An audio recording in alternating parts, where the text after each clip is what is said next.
नमस्कार, आवाज समाचार में आप सभी का स्वागत है। मैं हूं सीमा। खबरों की शुरुआत करते हैं। सबसे पहले नजर डाल लेते हैं हेडलाइंस पर। पीएम मोदी की घाना यात्रा से पहले इंडिया लिखी कुर्सी बनी अंतर्राष्ट्रीय चर्चा का केंद्र। मोदी कैबिनेट ने खेल नीति 2025 को दी मंजूरी, भारत बनेगा स्पोर्ट्स सुपर पावर। कांग्रेस सत्ता में आई तो आरएसएस पर लगेगा बैन, प्रियंक खड़गे का बड़ा बयान। सुप्रीम कोर्ट में पहली बार लागू हुआ एससी/एसटी आरक्षण, नियुक्ति और प्रमोशन में ऐतिहासिक फैसला। और मीरा रोड में एमएनएस कार्यकर्ताओं की गुंडागर्दी, दुकानदार को मराठी न बोलने पर पीटा गया। और अब खबरें विस्तार से। प्रधानमंत्री नरेंद्र मोदी एक बार फिर से बड़े अंतर्राष्ट्रीय दौरे पर निकलने वाले हैं, लेकिन इस बार चर्चा का केंद्र कोई बयान नहीं बल्कि एक कुर्सी बन गई है। दरअसल पीएम मोदी कल से 5 देशों की यात्रा पर रवाना हो रहे हैं और इसी क्रम में वो सबसे पहले अफ्रीकी देश घाना पहुंचेंगे। यहीं की संसद में एक विशेष कुर्सी चर्चा में है जिस पर इंडिया लिखा है और उस पर भारत के लोगों का प्रतिनिधित्व दर्शाया गया है। खास बात यह है कि इसी संसद में प्रधानमंत्री मोदी अपना संबोधन भी देंगे। इस 8 दिवसीय दौरे में मोदी घाना के अलावा त्रिनिदाद एवं टोबैगो, अर्जेंटीना, ब्राजील और नामीबिया की यात्रा करेंगे। त्रिनिदाद में पीएम मोदी की पहली यात्रा होगी और किसी भारतीय प्रधानमंत्री की वहां 25 साल बाद द्विपक्षीय यात्रा मानी जा रही है। त्रिनिदाद की प्रधानमंत्री कमला प्रसाद बिसेसर के न्योते पर मोदी वहां पर पहुंचेंगे और दोनों देशों के बीच सांस्कृतिक व रणनीतिक साझेदारी को लेकर अहम चर्चाएं होंगी। यात्रा की शुरुआत से पहले ही जिस संसद में मोदी भाषण देंगे वहां की इंडिया कुर्सी की फोटो वायरल हो रही है और इसी से ये दौरा पहले से ही लोगों के बीच चर्चा में है। मोदी सरकार ने खेल जगत को लेकर आज एक बड़ा फैसला लिया है। केंद्रीय कैबिनेट की बैठक में राष्ट्रीय खेल नीति 2025 को मंजूरी दे दी गई है। ये नीति अब 2001 की पुरानी खेल नीति की जगह लेगी और भारत को स्पोर्ट्स सुपर पावर बनाने की दिशा में मील का पत्थर साबित होगी। केंद्रीय मंत्री अश्विनी वैष्णव ने जानकारी दी है कि नई खेल नीति का लक्ष्य ओलंपिक 2036 सहित अन्य अंतर्राष्ट्रीय खेल आयोजनों में भारत की मजबूत दावेदारी सुनिश्चित करना है। इस नीति को तैयार करने में नीति आयोग, विभिन्न मंत्रालयों, राज्य सरकारों, राष्ट्रीय खेल महासंघों, खिलाड़ियों, विशेषज्ञों और आम जनता की राय ली गई है। इस खेल ढांचे के विकास, कोचिंग, टैलेंट स्काउटिंग और एथलीट्स की तैयारी जैसे 5 अहम स्तंभ शामिल हैं। खेलों में भारत की ताकत को बढ़ाने के लिए ये नीति स्कूल स्तर से लेकर अंतर्राष्ट्रीय स्तर तक व्यापक सुधार लाने वाली है। इसके साथ ही साथ कैबिनेट ने रिसर्च, रोजगार और राष्ट्रीय राजमार्ग विकास से जुड़े अन्य बड़े प्रस्तावों को भी मंजूरी दी है। साथियों, खेलो भारत नीति ये बहुत बड़ा आज का एक फैसला है जो देश के लिए एक नया रास्ता बनाने वाला है। माननीय प्रधानमंत्री जी ने इन 11 वर्षों में स्पोर्ट्स पे एक अलग तरीके से ध्यान देके और विशेषकर ग्रामीण क्षेत्रों में जो टैलेंट है उसको आगे लाने का एक सिस्टमेटिक तरीके से आगे लाने का प्रयास किया है। उसी कड़ी में ये आज स्पोर्ट्स की पॉलिसी खेलो भारत नीति बनी है। देश में सबसे पहले 1984 में स्पोर्ट्स पॉलिसी बनी थी, फिर 2001 में बनी। 2001 का जो एक्सपीरियंस रहा पिछले 20 वर्षों का और इन 10 वर्षों में जो सुधार हुए उसके बेसिस पे 2025 में आज नई पॉलिसी बनी, अप्रूव हुई, जो कि स्पोर्ट्स के होलिस्टिक डेवलपमेंट के लिए काम में आएगी। मेजर ऑब्जेक्टिव रहेगा कैसे भारत 2047 तक टॉप 5 स्पोर्टिंग नेशंस में गिनती हो भारत की। ये इसका ओवरऑल एक बड़ा ऑब्जेक्टिव रहेगा। सेकंड रहेगा पीपल्स मूवमेंट बने, फिटनेस के साथ जुड़े, हमारे एजुकेशन पॉलिसी के साथ इसका अलाइनमेंट हो, इकोनॉमिक डेवलपमेंट के साथ जुड़े स्पोर्ट्स, सोशल डेवलपमेंट, समाज के सभी वर्गों का इसमें सभी वर्गों को इससे लाभ मिले, इन सब को ध्यान में रखते हुए ये खेलो भारत नीति बनी है। कांग्रेस नेता और कर्नाटक सरकार में मंत्री प्रियंक खड़गे के बयान से देश की राजनीति में नई बहस छिड़ गई है। प्रियांक ने आरएसएस पर सीधा हमला बोलते हुए कहा है कि जब कांग्रेस दोबारा सत्ता में आएगी तब पूरे देश में राष्ट्रीय स्वयंसेवक संघ यानी कि आरएसएस पर प्रतिबंध लगा दिया जाएगा। कांग्रेस अध्यक्ष मल्लिकार्जुन खड़गे के बेटे प्रियांक ने अपने बयान में कहा है कि पहली बार नहीं होगा जब आरएसएस पर बैन लगाया जाएगा। उन्होंने इतिहास का हवाला देते हुए कहा है कि सरदार पटेल ने भी संघ पर पाबंदी लगाई थी और बाद में इंदिरा गांधी ने भी यही कदम उठाया था। प्रियांक खड़गे ने सवाल उठाया है कि जब बाकी सभी संगठनों को देश के कानून का पालन करना पड़ता है तो क्या आरएसएस के लिए अलग नियम हो सकते हैं। उन्होंने संविधान बनाम मनुस्मृति की बहस को भी अपने बयान से हवा दी है। हालांकि कांग्रेस के इस बयान पर बीजेपी और संघ परिवार की तरफ से तीखी प्रतिक्रिया आने की उम्मीद है। अब देखना होगा कि प्रियांक खड़गे के इस बयान को कांग्रेस नेतृत्व का समर्थन मिलता है या ये पार्टी लाइन से अलग व्यक्तिगत राय मानी जाएगी। सुप्रीम कोर्ट ने अपने कर्मचारियों के लिए ऐतिहासिक फैसला लिया है। देश की सर्वोच्च अदालत ने पहली बार नियुक्ति और प्रमोशन में अनुसूचित जाति और जनजाति के लिए औपचारिक आरक्षण नीति लागू कर दी है। इस संबंध में 24 जून को एक सर्कुलर जारी किया गया, जिसके अनुसार 23 जून 2025 से ये पॉलिसी प्रभावी मानी जाएगी। नए मॉडल रोस्टर के तहत एससी को 15% और एसटी को 7.5 आरक्षण मिलेगा। इसका लाभ registrar, court assistant, chamber attendant जैसे पदों को दिया जाएगा। ये कदम देश के मुख्य न्यायाधीश भूषण गवई के नेतृत्व में उठाया गया है, जो स्वयं अनुसूचित जाति समुदाय से आते हैं। सीजेआई गवई ने कहा है कि अब सभी सरकारी संस्थानों और हाई कोर्ट्स में आरक्षण है तो सुप्रीम कोर्ट क्यों अपवाद हो। उन्होंने कहा है कि हमारे फैसलों में जो सिद्धांत है वही हमारे संस्थागत ढांचे में भी दिखना चाहिए। मुंबई से सटे मीरा रोड इलाके में एक बार फिर से महाराष्ट्र की राज ठाकरे की पार्टी महाराष्ट्र नवनिर्माण सेना यानी कि एमएनएस के कार्यकर्ताओं की गुंडागर्दी सामने आई है। मीरा रोड इलाके में स्थित एक फास्ट फूड के दुकानदार को सिर्फ इसलिए पीटा गया क्योंकि वह मराठी भाषा नहीं बोल पा रहा था। ये घटना 30 जून सोमवार की देर शाम की बताई जा रही है, जब मनसे कार्यकर्ताओं का एक ग्रुप मीरा रोड में स्थित एक फास्ट फूड की दुकान में घुसा और दुकानदार से बेहिसाब बहस करने लगा। आरोप है कि कर्मचारी हिंदी में जवाब दे रहा था, जिस पर मनसे कार्यकर्ता भड़क उठे और उसे कई थप्पड़ जड़ दिए। इस दौरान कई तरह के अपशब्दों का भी उपयोग किया गया। इस पूरे घटनाक्रम का पूरा वीडियो फास्ट फूड दुकान में लगे सीसीटीवी कैमरे में कैद हुआ। साथ ही मोबाइल के जरिए भी किसी के जरिए इस पूरे घटनाक्रम को रिकॉर्ड कर लिया गया, जिसका वीडियो अब तेजी से वायरल होता दिख रहा है।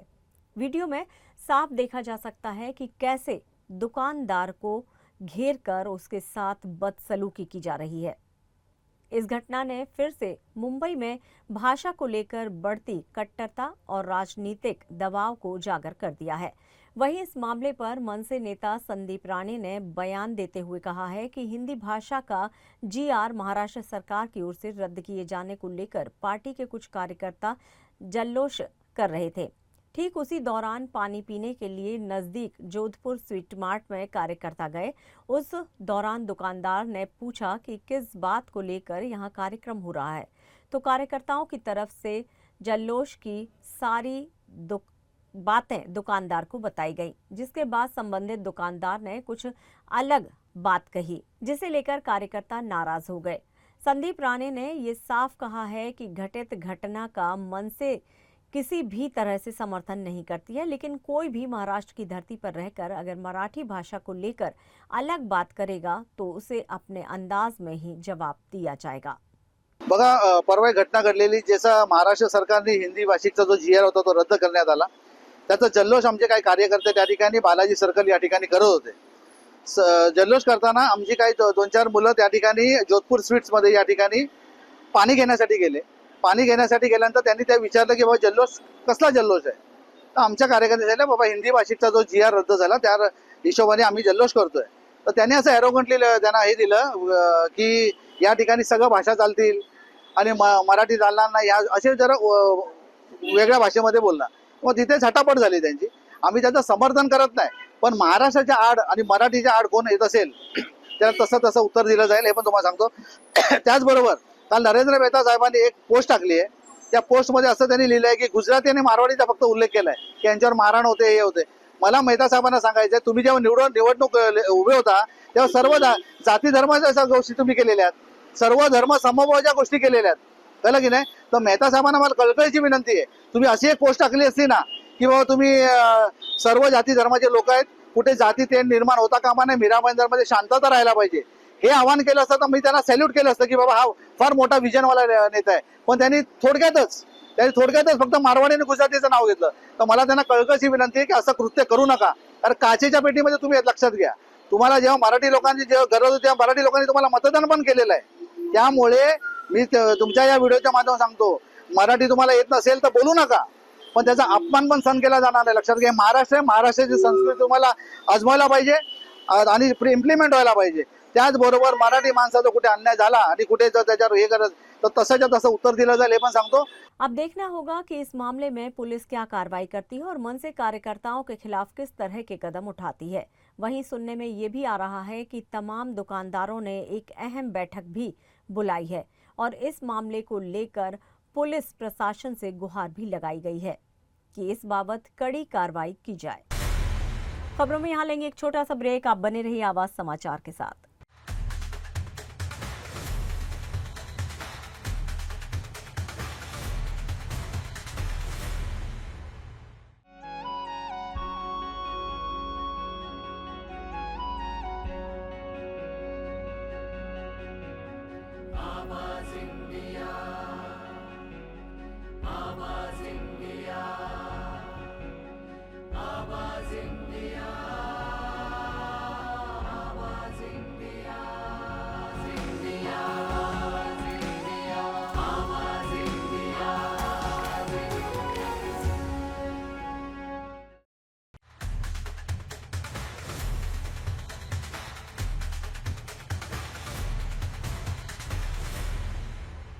ब्रेक के बाद एक बार फिर से आप सभी का स्वागत है। बढ़ते हैं अपनी अगली खबर की ओर।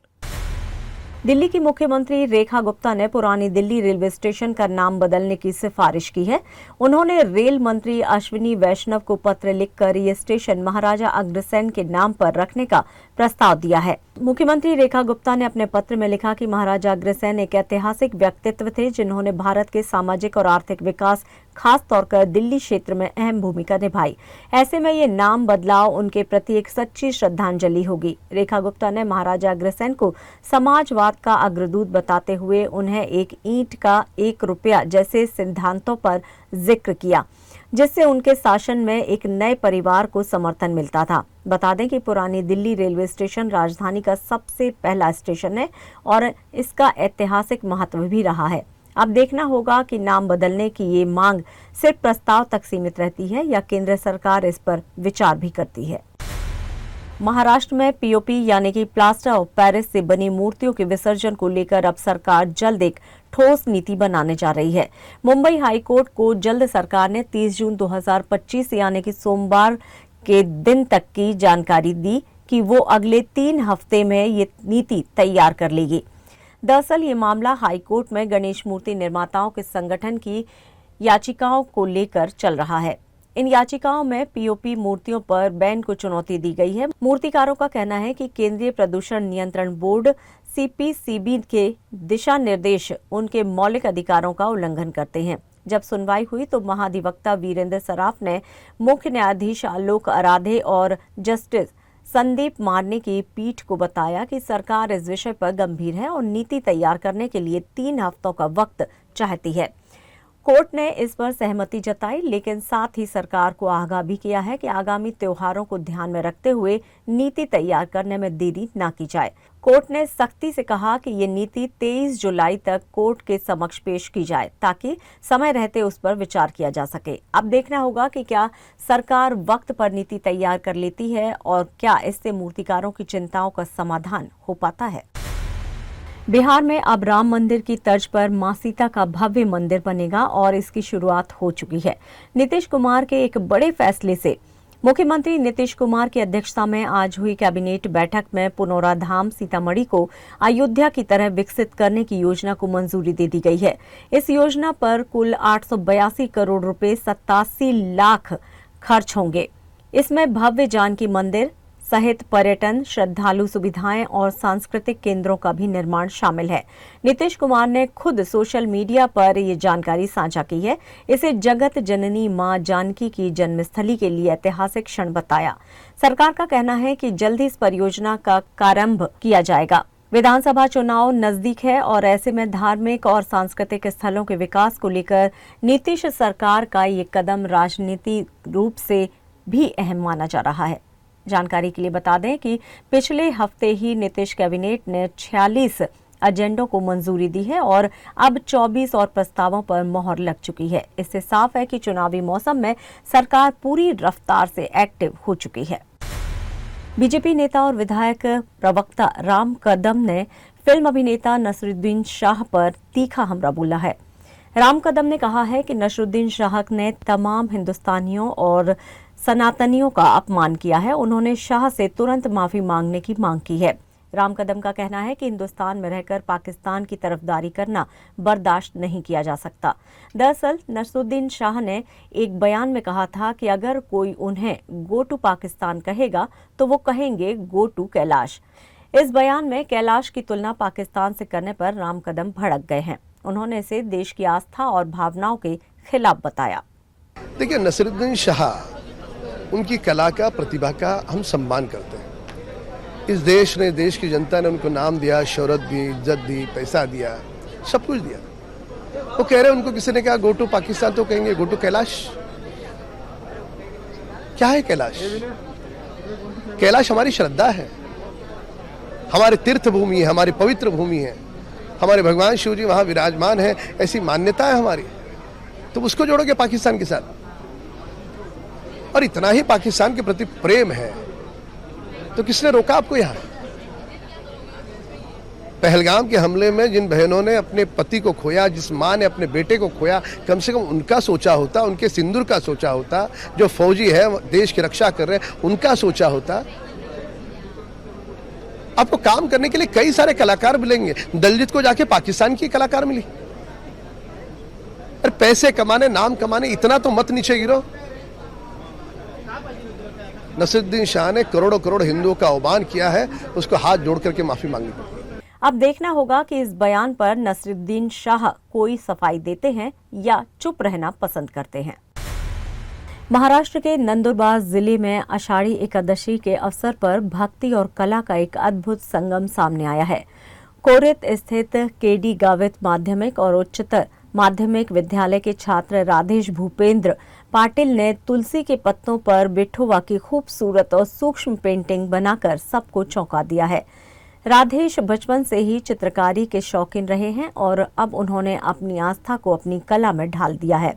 पारंपरिक तुलसी के पत्तों पर श्री विठोबा की विभिन्न मुद्राओं में बनाई गई ये पेंटिंग्स न सिर्फ उनकी भक्ति को दर्शाती है, बल्कि ये भी बताती है कि भक्ति को कला के माध्यम से कैसे आत्मा तक पहुंचाया जा सकता है। तुलसी, जिसे भगवान विष्णु का प्रिय माना जाता है, उस पर बनाए गए विठोबा के चित्रों को देखकर भक्त भाव विभोर हो उठे हैं। खास बात यह है कि राधेश ने इन तुलसी पौधों को विट्ठल भक्तों को निःशुल्क भेंट करने का संकल्प लिया है, ताकि समाज में सकारात्मक ऊर्जा और भक्ति का संदेश फैल सके। गांव के शिक्षक, अभिभावक और ग्रामीण भी राधेश की इस अनूठी पहल की खूबसूरत सराहना कर रहे हैं। नामदेव और तुकाराम जैसे संतों की परंपरा में राधेश की ये भक्ति कलाकृति एक नई प्रेरणा बन रही है। उनका ये प्रयास बताता है कि एक सच्चा कलाकार वही है जो अपनी कला से भक्ति और समाज दोनों को जोड़ सके। और यहाँ पर लेंगे एक और छोटा सा ब्रेक, आप बने रहिए हमारे साथ।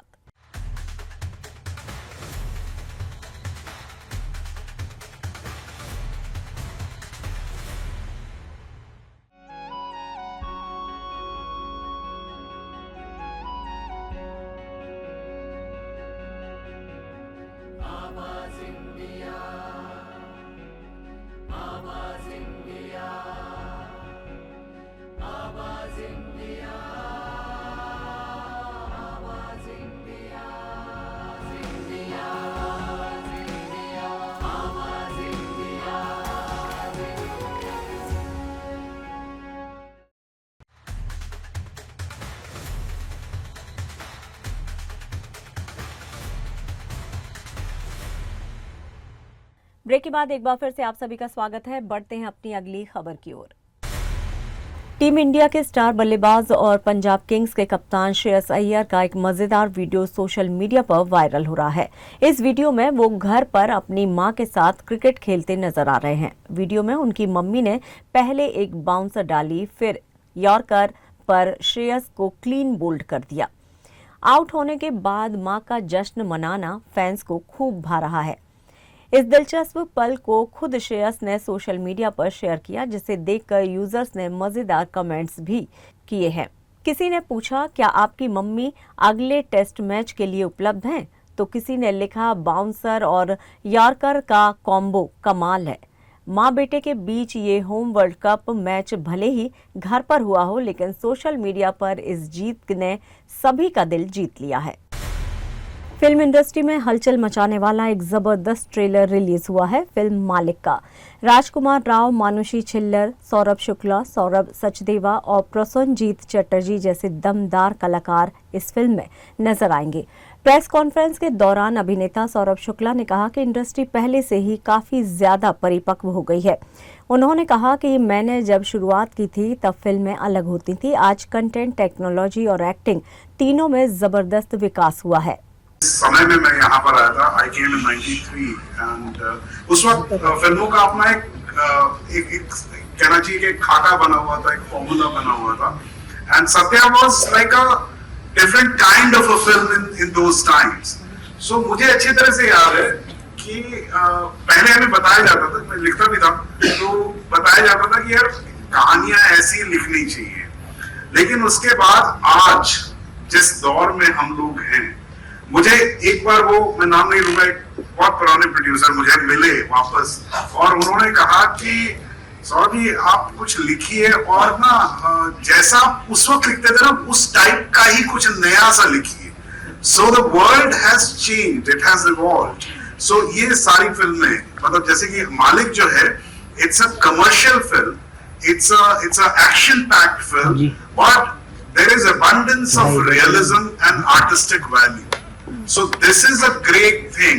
This makes us happy. वहीं मानुषी छिल्लर ने फिल्म के अनुभव को लेकर कहा कि उनके को स्टार्स ने शूटिंग को बेहद आसान बना दिया। उन्होंने खासकर सौरभ शुक्ला के काम को सराहा और बताया कि शूटिंग के दौरान वो सेट पर सबके साथ हंसी मजाक में माहौल हल्का बनाए रखे।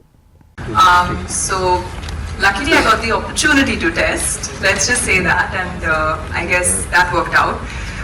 But I'd say that working with everyone on the film, the world is very real. We were working in real locations. That helped. When you go to these places, you understand their way of life. You understand how you can build on that character, because there's an internal work that you do, and then there's externally understanding the body language. Being able to speak that dialect. So there's a lot of prep that goes into that as well. But when you're in this environment where everyone comes prepared, where everyone has this layered character that they are playing, which has a certain impact on the plot of the film, then automatically, it kind of even adds to what your prep is for that character. For me, as much as a surprise it might have been for you to see me in this role, it was a surprise for me to be able to play this role and to be able to live that life and go through the journey of playing this character. So I'd say a lot of help from everyone around, and I found it exciting. I feel like as an actor you want to do different things, you want to explore, you want to be able to try new things, learn as much as you can, and when you get something very different, it's an opportunity. More than feeling nervous, I was excited because it was an opportunity. Of course, the very first day of shoot, when we were all on set, and it was not a scene with just like me or just Raj and me. There were many actors, and all of these actors are wonderful. मानुषी ने मजाक में ये भी बताया कि वो जब खाना पकाती हैं तो पूरा क्रू खाता है, यानी ऑन स्क्रीन के साथ साथ ऑफ स्क्रीन भी उनका स्वाद छाया रहता है। फिल्म मालिक की कहानी जितनी रहस्यमयी लग रही है, उतनी ही ट्रेलर भी लोगों को बांध रहा है। अब देखना होगा कि ये फिल्म बॉक्स ऑफिस पर कितना जलवा दिखाती है। साउथ के मेगा स्टार चिरंजीवी की बहुप्रतीक्षित फिल्म विशंभरा अब पोस्ट प्रोडक्शन के आखिरी चरण पर पहुंच चुकी है।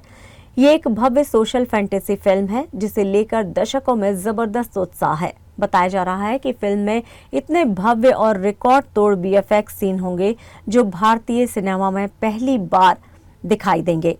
टॉलीवुड, बॉलीवुड और हॉलीवुड के टॉप बीएफएक्स स्टूडियोज मिलकर इस प्रोजेक्ट पर काम कर रहे हैं ताकि हर फ्रेम इंटरनेशनल स्टैंडर्ड पर लगे। विशंभरा को बिंबिसार फिल्म डायरेक्टर वशिष्ठ बना रहे हैं और इसे अपना ड्रीम प्रोजेक्ट मानते हैं। यूवी क्रिएशंस इस फिल्म को एक मेगा बजट के साथ प्रोड्यूस कर रही है और हर पहलू में क्वालिटी को लेकर कोई समझौता नहीं किया जा रहा है। फिल्म का पोस्ट प्रोडक्शन लगभग पूरा हो चुका है और चिरंजीवी समेत पूरी टीम फिल्म के आउटपुट से बेहद संतुष्ट है। जल्द ही फिल्म की रिलीज डेट भी अनाउंस की जाएगी और प्रमोशन का बिगुल भी बजने वाला है। फिल्म इंडस्ट्री का कहना है कि विशंभरा भारतीय सिनेमा की सबसे शानदार विजुअल एक्सपीरियंस देने वाली फिल्म साबित हो सकती है, जो वाकई इंतजार के लायक है। आमिर खान की फिल्म सितारे ज़मीं पर बॉक्स ऑफिस पर लगातार चमक रही है। सिर्फ 90 करोड़ के बजट में बनी इस फिल्म ने 11 दिनों में 200 करोड़ का आंकड़ा पार कर लिया है। दूसरे मंडे को भी फिल्म ने 3.75 करोड़ की कमाई की, जो अक्षय कुमार की कन्नप्पा और काजोल की मां से काफी ज्यादा है। जहां आमिर की फिल्म सुपरहिट हो चुकी है, वहीं बाकी सितारों की फिल्में रिलीज के कुछ दिन बाद ही फिसलती नजर आ रही हैं। 10 दिनों में फिल्म ने वर्ल्ड वाइड 198 करोड़ का कारोबार कर लिया था और अब 200 करोड़ के क्लब में दाखिल हो चुकी है। बॉक्स ऑफिस पर आमिर की ये वापसी दर्शकों को काफी पसंद आ रही है और फिल्म अब सुपरहिट से ब्लॉकबस्टर की ओर बढ़ रही है। और फिलहाल आवाज समाचार में इतना ही। आप देखते रहिए आवाज इंडिया। नमस्कार।